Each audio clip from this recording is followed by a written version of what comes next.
We're just gonna skip the intro. I'm getting warnings from YouTube. I don't know what it's probably. I probably played something I'm not supposed to play or something like that. But anyways, apologize for the late start tonight. A pretty hectic week. I had a situation I had to take care of.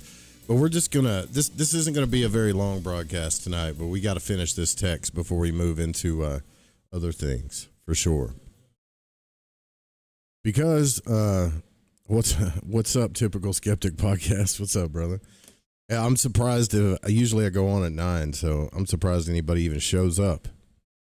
But I just don't have the time to edit pre-recorded videos. I do not have the time, so this is how I'm going to do it, and then you can watch it later if you want. But we got to finish this thing, right? Because this is the Gnostic version of the astral.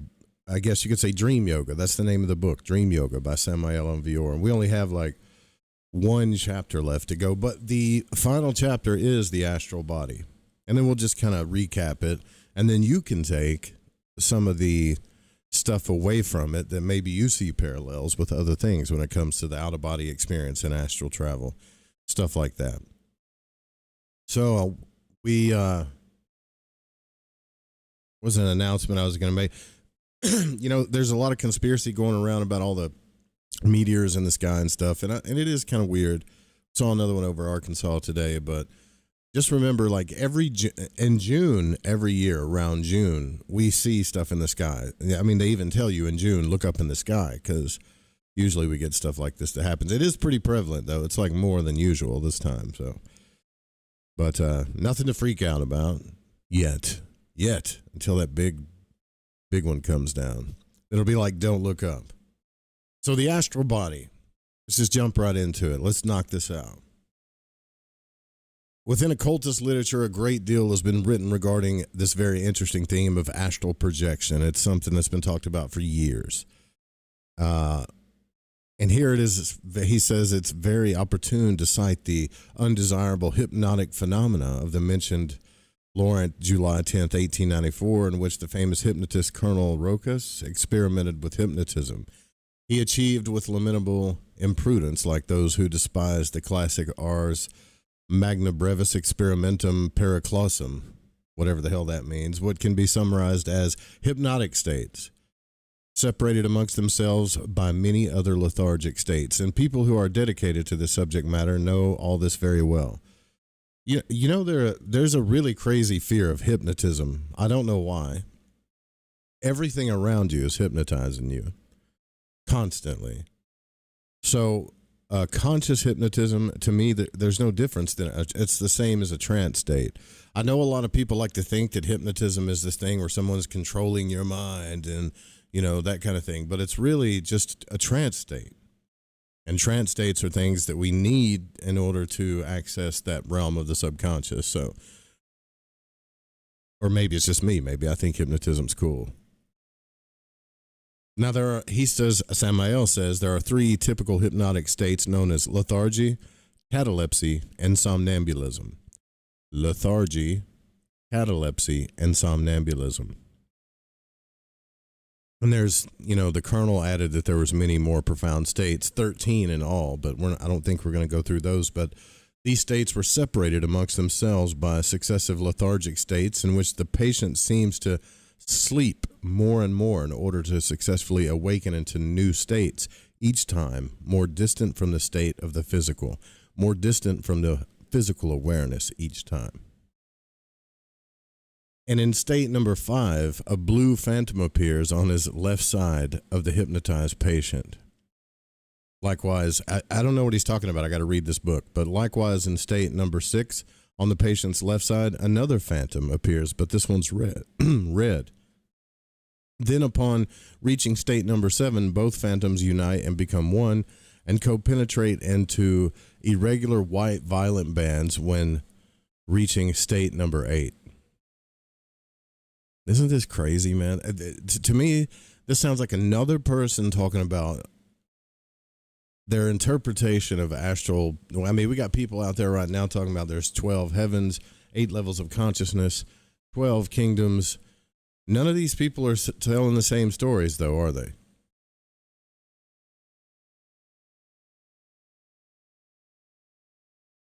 Anyways, in state number 9, the astral double, which is something we have talked about, thus integrated, starts to enhance a relative liberty of movements, although without severing the silver cord which connects to the physical body, since the rupture of such cord would signify death. What is this? What is this freaking silver cord? I've been out of body quite a few times. I even looked for the damn thing. I've never seen it. Maybe your hand goes through it. Maybe it's some kind of metaphysical cord. Maybe it's an energy that I'm not sure, but it's not like a damn rope that you can grab or something. Like, I just have never experienced it.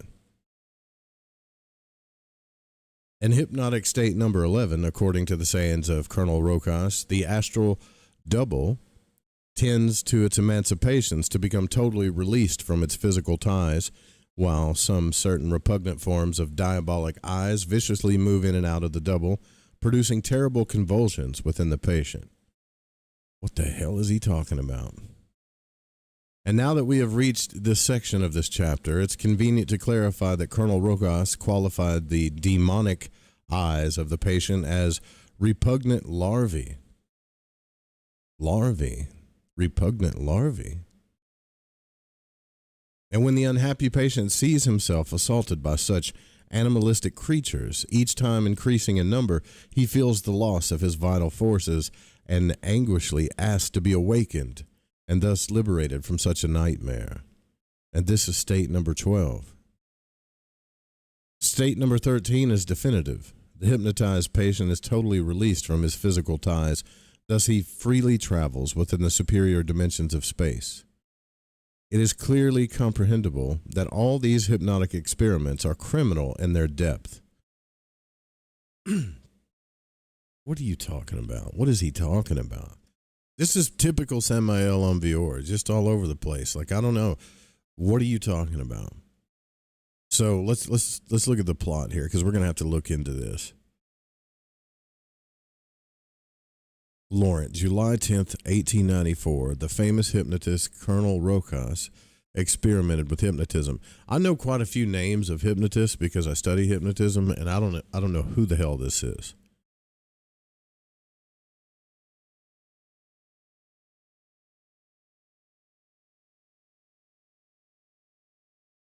Huh. I'll look into this later. It's clearly comprehensible that all these hypnotic experiments are criminal in their depths. The hypnotist, in this case, is similar to a pitiless vivisectionist that, with his bit of intelligence, boasts about being wise and tortures poor animals in order to discover the enigmas of nature. The only difference is that in the hypnotic experiment of our narration, the guinea pig is the unhappy, hypnotized patient. Well, there's lots of ways to look at this, okay? If you're a real hypnotist, like if you're a certified hypnotist or hypnotherapist, you always want to keep the patient's health, I guess you could say, their ecology in mind, what's best for them. Now, on the other hand, if you have someone that you're experimenting with and they're like, hey, man, I want to experiment and go into the depths of consciousness. I'm not really here to quit smoking or lose weight or go into a past life or whatever, and I want to get out of body or something, then, it doesn't necessarily have to be evil, like the patient is some helpless cat that you're just experimenting on. But I don't know what happened. Maybe that's what he did to him. I don't know. Anyways, Samael goes on to say, the universal Christian Gnostic movement teaches practical and effective systems in order to separate the double from the physical body at will, and to consciously travel with the double without harmful and detrimental hypnotic trances. The wise law of contrary analogies invites us to comprehend that if 13 subjective and negative states exist during a hypnotic state for the projection of the double, likewise, another 13 objective and positive states also exist during a healthy and natural projection of the double. It is urgent to comprehend that whosoever wants to learn how to consciously travel within the double, the first thing that he needs to do is awaken his consciousness.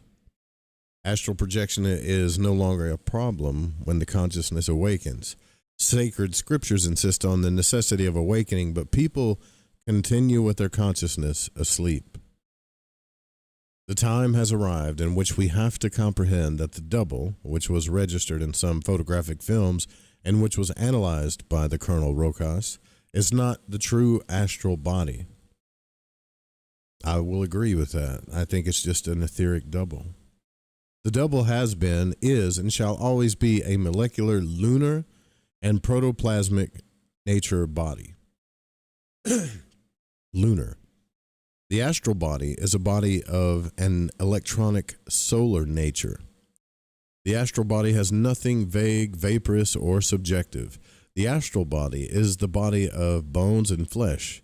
It is made out of the flesh from paradise, not from the flesh that comes from Adam.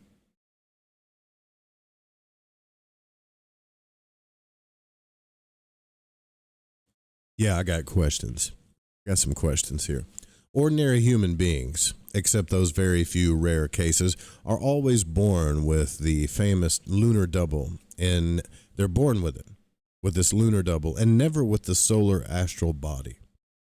The wretched intellectual beast possesses the molecular body or body of desires or lunar double. He does not have a solar astral body. He must build this solar astral body. Intellectual animals live inside their physical body, yet during normal sleep and also after death, they live outside of it. Thus, when outside of their physical bodies, they wander around dressed with their molecular double.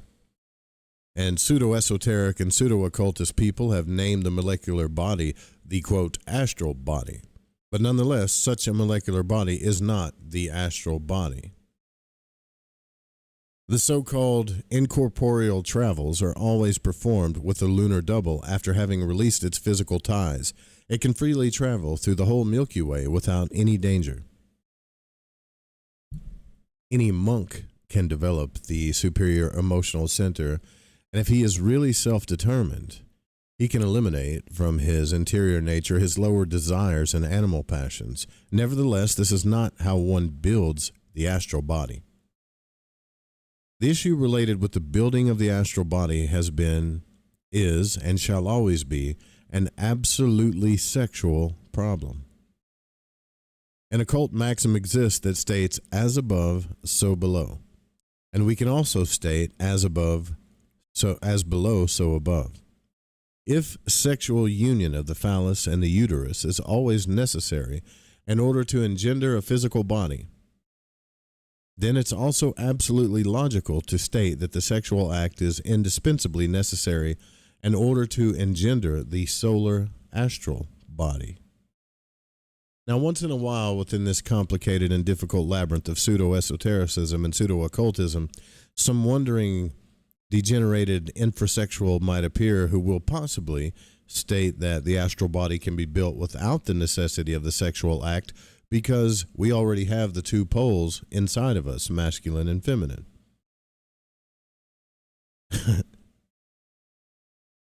Listen to what Samael says here.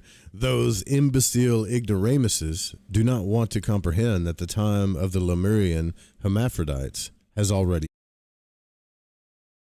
The Lemurian hermaphrodites? Really? The time of the Lemurian hermaphrodites has already passed. And that creation, without sexual cooperation, without the necessity of the sexual act between man and woman, can only be performed by an authentic hermaphrodite. The Lemurian hermaphrodites had the phallus and the uterus, and also all of the male and female organs totally developed, and this is why they could create or reproduce themselves without the necessity of the sexual act. However, all of the pseudo-esoteric and pseudo-occultist people who hate sexual magic have never demonstrated unto us that they have the male and female sexual organs they say they developed. And what is abundant as evil weed in this perverse, corrupted, and doomed Aryan civilization are the false hermaphrodites, meaning this is Samael saying this, okay? I'm going to quote, this is not Joe Roop, the Fringe FM, lighting the void. I don't agree with this. I don't know what he's talking about, but this is what he says. What is abundant as evil weed in this perverse, corrupted, and doomed Aryan civilization is the false hermaphrodites, meaning the homosexuals of Lilith and the gays. You know what's funny to me about this damn book is there is some, like, just like any other occult text out there, there's always some gems in the book, but you have to really like dig through some stuff to get there. And I think it's funny that he waited till the end of the book to say this. I digress, though, because we're going to finish his. This is now what he's talking about, what he calls white tantra here, by the way. The sexual hydrogen is developed within the human organism according to the musical scale do, re, mi, fa, sol, la, si. Remember, this guy claimed to be one of the angels, too, like the angel Samael in physical carnation. The sexual hydrogen C, or 12, is very abundant in the semen, or sexual energy, whether in the male or female body. And this type of hydrogen crystallizes into new human bodies, and when it is wisely transmitted, it takes form within the astral body. By restraining the sexual impulses in order to avoid ejaculation of semen, I know this is pretty graphic, but the sexual hydrogen, or C, that note C, do, re, mi, fa, sol, la, si, receives a special shock that passes into another second superior octave. And this new octave is processed according to the 7 notes of the scale, do, re, mi, fa, sol, la, si. An occultist must never ignore the transformation of the substances within the human organism that is produced according to the law of octaves. The union of the sexual hydrogens from male and female and everything that accompanies these two unities allow us to pass the sexual hydrogen into another second superior octave, whose outcome is the crystallization of the mentioned hydrogen into the marvelous form that is the solar astral body. And such a body of perfection is born of the same material, of the same substance, and of the same matter from which the physical body is born. Indeed, this is what the transmutation of lead into gold really means. In other words, the transmutation of the physical body into the solar astral body. Now, I agree with this, not the way he's talking about it, but the energetic transformation, theoretically, I agree with this. Do I know that this is 100% real? I do not. I do not. I have an inkling that he's close to something here, but notice how that anytime we're close to a truth or we're digging for truth in the void, that we tend to project our crap into it. And if you think, no matter how smart this guy is, and no matter how much of an angel he says he is, that he's not projecting stuff into this, you're not seeing it clearly.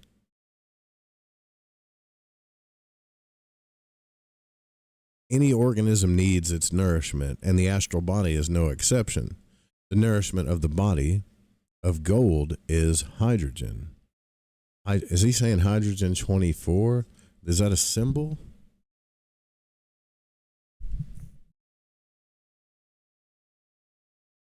Okay. Pretty interesting, weird stuff, right? What an asshole, though, right? Like, who would say these kinds of things about people? And here's another thing I wonder. What if the truth of all this stuff, it really is buried beneath a lot of jerks and books and stuff, like, what if there really is this idea that to turn lead into gold is to travel in starlight, to stop being stuck to these physical bodies and to create an astral body, which is something that if you really look into all these texts and stuff, they talk about it in different ways. But just like when you go to church, remember, this is a religion, okay? So when you go to church or when you go anywhere or when you study a religion or whatever, the teachers of these religions, churches, creeds, they're going to project their fears into their stuff. Things they don't understand, probably things they think they understand. And there's always this white and black, good and evil narrative going on all the time. And look, I'm not saying there's not good or evil or any of that. That's not what I'm saying. But that's what they relate to. That's how they solve things in their head. Well, if I'm afraid of it, or if I don't understand it, or if it seems, quote, gross to me, or whatever, it must be evil or a demon. And it's just your ego trying to protect yourself, and you're projecting. There's real evil out there, and it's not what he's talking about. Not in my opinion. All right, so he goes on to talk about useless dreams. So let us now talk about something very important. I want to emphatically address the subject matter related with dreams. The hour in which we must delve deeply within this topic has arrived, and I acknowledge that most important thing is to stop dreaming, since indeed dreams are nothing other than mere projections of the mind and are therefore illusions. They are worthless. It is precisely the ego who projects dreams, and obviously those dreams are useless. We need to transform the subconsciousness into consciousness. We need to radically eliminate not only dreams, but moreover, we must also eliminate the very possibility of dreaming. And this is difficult, since it's unquestionable that such a possibility will always exist as long as subjective elements continue to exist within our psyche. Well, I can tell you right now, Samael, how to stop dreaming if you want to. Just start smoking weed.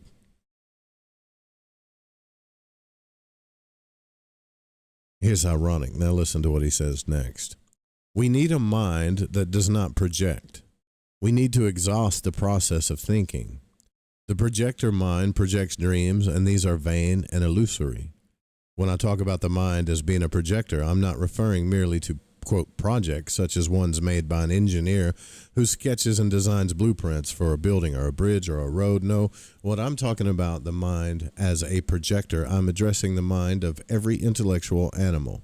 And it's clear that the subconscious always projects not only houses, buildings, or things of that sort, to be clear, it also projects its own memories, its own desires, its own emotions, passions, ideas, experiences, etc. And again, the projector mind projects dreams. And it's clear that projections will exist as long as the subconsciousness continues to exist. And when the subconsciousness ceases to exist, when it has been transformed into consciousness, then projection ceases, and they can no longer exist. They disappear.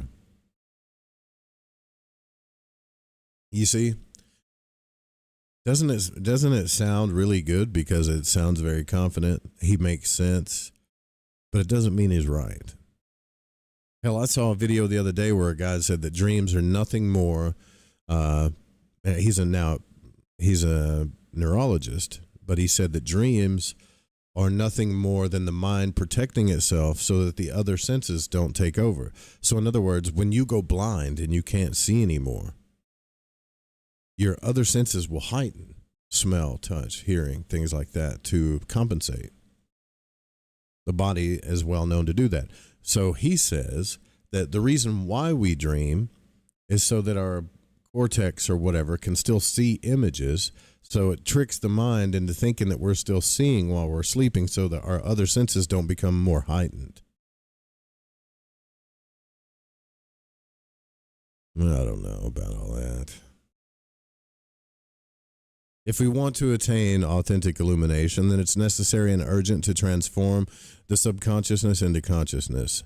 Indubitably, such a transformation is only possible by annihilating the subconsciousness. Yet the subconsciousness is the ego, so then we must annihilate the ego, the I, the myself, the self-willed. Yes, this is how the subconsciousness is transformed into consciousness. Consequently, it is necessary for the subconsciousness to cease to exist so that the objective, real, and true consciousness can appear and occupy its place. In other words, as long as any subjective element, as insignificant as it might be, continues to exist within each one of us here and now, the possibility of dreaming will persist. However, when the subjective elements are terminated, when not a single subjective element lingers within our psyche, then the outcome is objective consciousness, authentic and true illumination. So the individual who possesses objective consciousness, who has eliminated the subconscious, lives completely awakened within the supersensible worlds, and while his physical body sleeps in the bed, he will move in these worlds willingly, seeing, hearing, and perceiving the great realities of the superior worlds. So it's one thing to go about within the hypersensible worlds with objective consciousness, in other words, with awakened consciousness, and it's another thing to do so in a subjective or subconscious state, in other words, by going around projecting your dreams. Lo and behold, the great difference between the one who goes around projecting dreams within those hypersensible regions and the one who lives there without making any projections, who has his consciousness completely awakened, illuminated, in a state of super exalted vigilance. Obviously, the latter is truly an enlightened one, and can, if he wishes, investigate the mysteries of life and death and know all of the enigmas of the universe. A certain author states somewhere that dreams are nothing other than disguised ideas, and if this statement is factual, we then can clarify this matter a little more by stating that dreams are projections of the mind and therefore are false and vain, and thus whosoever lives awakened no longer dreams. So without having died within themselves, and remember he talked about that earlier in the book, what that means. You have to go back to the other videos. Without having died within himself, without having annihilated the ego or the I, the myself, no one can live awakened. This is why I want all of you brothers and sisters to occupy yourselves with the disintegration of your egos, because only thus, by disintegrating your terrible legion, can you be radically awakened. Indubitably, to eliminate our subjective elements is not easy, since they are of many wide varieties. The elimination is processed in a didactical way, little by little. So accordingly, as one is eliminating such elements, one is objectifying one's consciousness. Thus, when elimination has become absolute, when the consciousness has become totally objectified, awakened, then the possibility of dreaming has been terminated and concluded. The great adepts, think about this.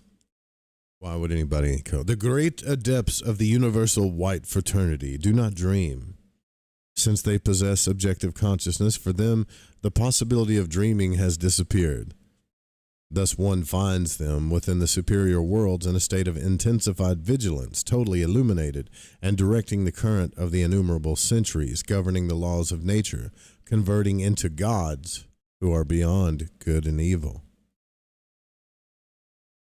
It is therefore indispensable to comprehend this matter in depth. And thus, in order for all of you to have an exact summary of this, I want to tell you the following, which is pretty different from most of the books we've read, right?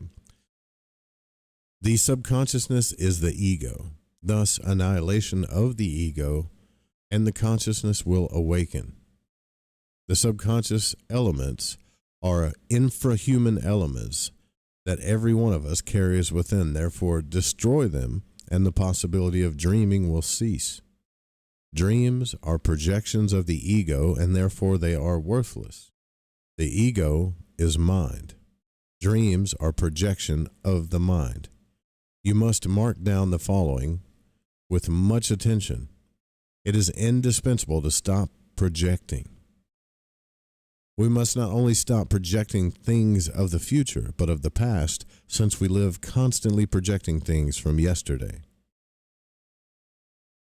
We must also stop projecting every type of present emotion, morbidities, passions, desires, etc. The projections of the mind are therefore infinite. As a consequence, the possibilities of dreaming are infinite. Therefore, how can a dreamer be considered an illuminated one? Obviously, the dreamer is nothing other than a dreamer who does not know anything about the reality of things, about that which is beyond the world of dreams. It is indispensable that our brothers and sisters of the Gnostic movement concern themselves with their awakening. And thus for this it is required that they truly dedicate themselves to the dissolution of their I, their ego, their myself, their self-willed. May that be their main preoccupation. And accordingly, as they are dying within themselves, their consciousness will become, each time, more and more objective. Thus, the possibilities of dreaming will diminish in a progressive way. It is indispensable to meditate in order to comprehend our psychological errors. When we comprehend that one has this or that defect or error, one can give to oneself the luxury of eliminating it. You can check all these teachings out in my book, The Mystery of the Golden Blossom.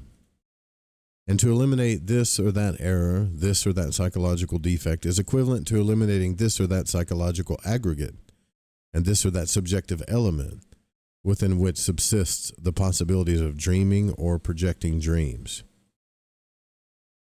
Now, we want to eliminate a defect, an error, or a psychic aggregate. We must first of all comprehend it. Nonetheless, it's not enough to only comprehend it.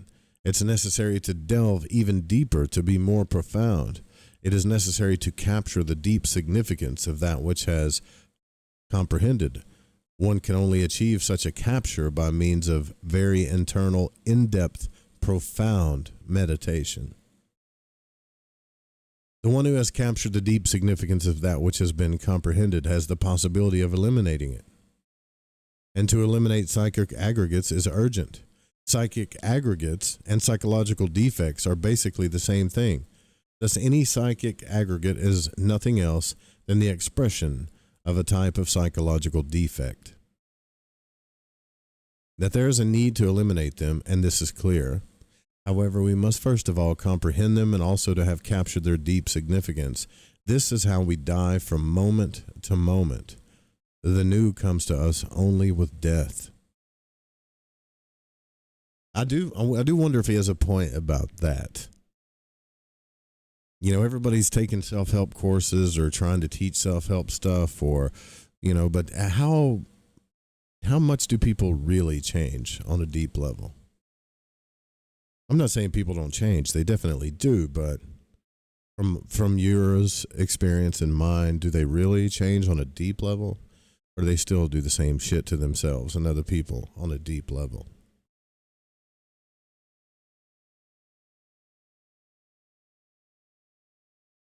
Many want to be awakened in the astral, mental, etc. planes, yet they do not preoccupy themselves with psychological death.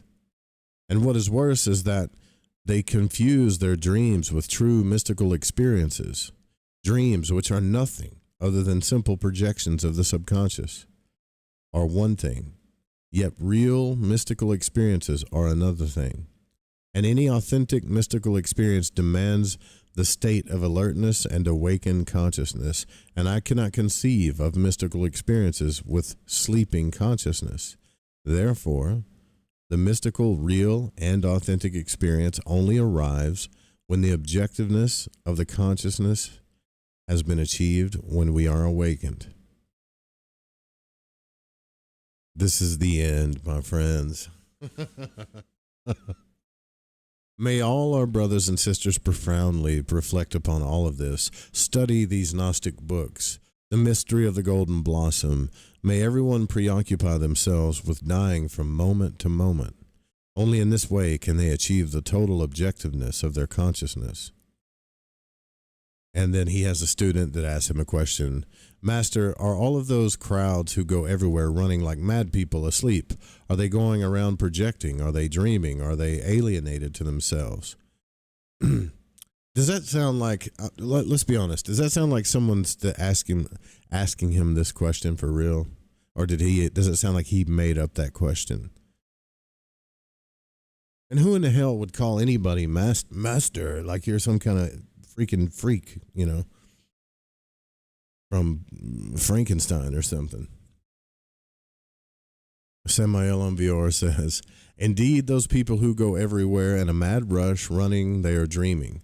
It's not necessary for their physical bodies to be resting in order for them to be dreaming, snoring in their beds at midnight in order for them to be dreaming, People dream right here in flesh and bone, just as you see them. They're dreaming right now, running as mad people in the street or whatever they're addicted to as they go around in this constant coming and going like machines without rhyme or reason nor any orientation.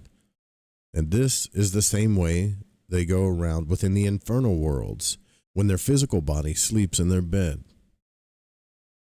Regrettably, what happens is that people who are daydreaming in their life, that go around daydreaming in their wrongly called state of vigil, since in that state one always sees them sleeping and dreaming, when the hour in which their physical bodies must rest in their bed arrives, they abandon their physical vehicle and penetrate within the supersensible worlds. However, they carry their dreams into these regions.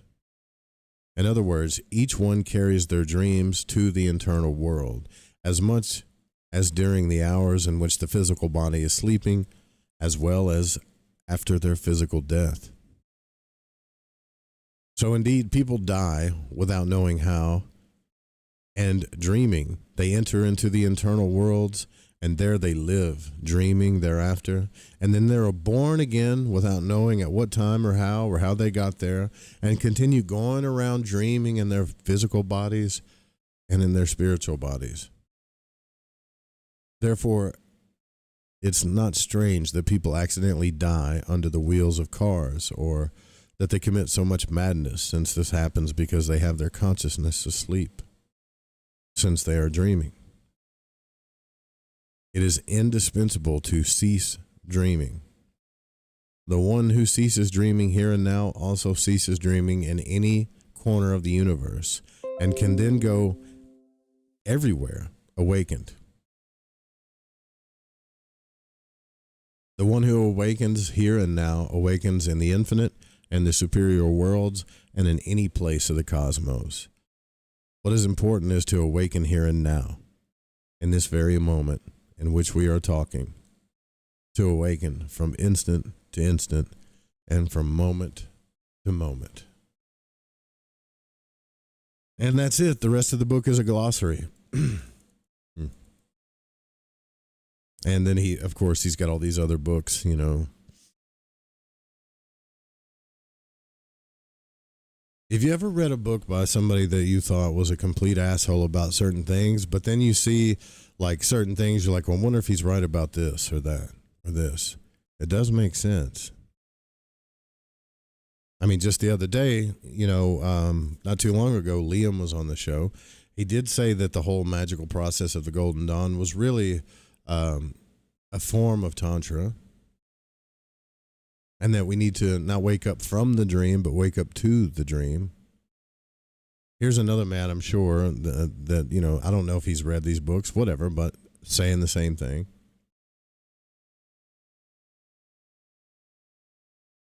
See, you become like really fascinated with this stuff when you, like, if you actually have an etheric projection, you'll read every one of these books. It doesn't matter who's writing them, trying to figure out what the hell's going on. But wouldn't it be trippy to think, what if he's right?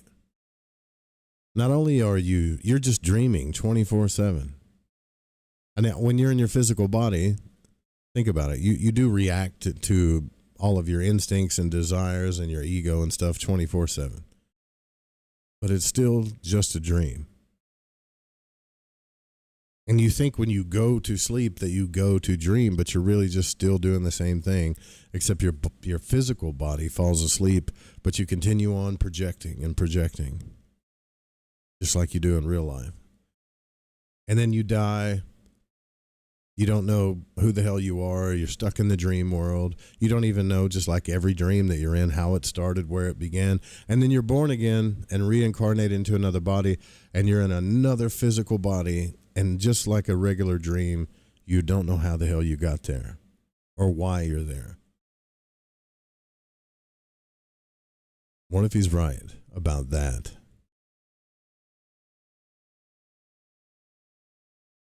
And maybe it's not just male and female, maybe whatever. But I've got a feeling if he's right about that, then the only way out is to be conscious, like he's talking about, and to really experiment with what love really is. because that isn't the one of that is probably the biggest mystery to be studied besides consciousness. In and out, baby. We're done with that one. If you guys are interested in more of these Samael Gnostic texts, I've read a few of them on the air throughout the years.